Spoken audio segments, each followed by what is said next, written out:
আজকে ফ্রাইডে মানেই দাওয়াত। তো আমাদের বাসার কাছে একটা দাওয়াত ছিল। আজকে সেখানে যাব। রেডি হয়ে জাস্ট বের হয়েছি ঘর থেকে আর দেখলাম যে ঝড়ো হাওয়া বইতেছে। এই সময় তো আমার কোথাও যাওয়ার ইচ্ছা হয় না, কারণ আমার বাতাস হইলে বাসায় অনেক আম পড়ে, সবাই মিলে আম কুড়ায়, এটা আমি অনেক মিস করি। তারপরও যেহেতু যেতে হবে, যাইতেছিলাম।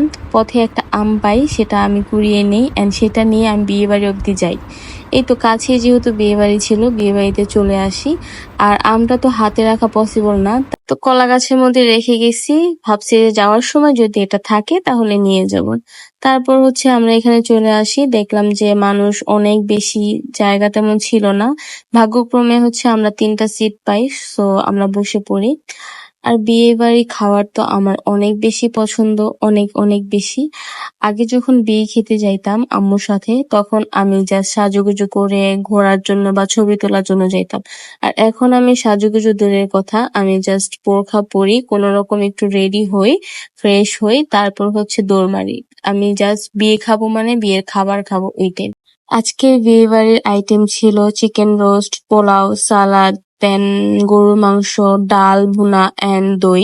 বিয়েবাড়ির চিকেন ফ্রাই এন্ড গরুর মাংসটা আমার কি যে পছন্দ, আমি জাস্ট এই দুইটা খাবারের জন্য বিয়ে বাড়িতে যাই।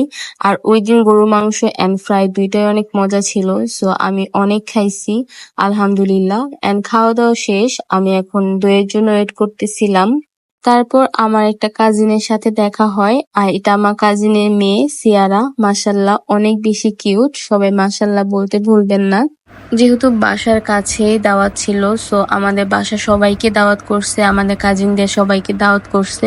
সো সবাই আসছে এখানে দাওয়াত খেতে। আর খাওয়া দাওয়া শেষে আমরা এখানে দাঁড়িয়েছিলাম, কারণ অনেক বেশি বাতাস হইতেছিল আর জায়গাটা অনেক সুন্দর। সো আমরা দাঁড়িয়ে অনেকক্ষণ কথা বলতেছিলাম। বিয়ে খাওয়া শেষ। আচ্ছা, বিয়ে কি খাওয়া যায় নাকি বিয়ের দাওয়াত খাওয়া যায়? সবাই তো আমরা এটাই বলি না, বিয়ে খাইতে যাই, বিয়ে খেতে চাই। বিয়ে আবার কিভাবে খায়? বিয়ের দাওয়াত খাইতে পারে, বাট আমরা সবাই এটাই বলি যে বিয়ে খাইতে যাই। যাই হোক, তারপর মাসুম সে আমটা নিয়ে আসে, কেউ নিয়ে যায় নাই। আর এই আমটা আমি শুধু শুধু ক্যারি করছি, এই আমটা কেউ খাই নাই। আর ক্যারি করে একটা মহা বিপদে পড়ছি। এই আমের যত কষ ছিল সব আমার বোরখাতে লেগে যায়। তারপর আমরা চলে যাচ্ছি আর বলতেছিলাম যে আসলে বিয়ে তো বিয়ের দাওয়াত খাইতে আসছি, বাট কার বিয়ে সেটাই জানি না। এমন অনেক দাওয়াতই খাইছি, যার বিয়ে তার তার নামও জানি না, তাকে চিনিও না, বাট দাওয়াত দিছে, দাওয়াত খেয়ে চলে আসছি। তারপর আমাদের এলাকার বিখ্যাত একজন দোকানদার দুলাল ভাই, ওনার দোকানে গিয়ে আমরা কিছু ঠান্ডা খাইলাম। আর এই বাড়িটা আমাদের বাসার কাছে, এই বাড়িটা এত সুন্দর, এত বড়। এটা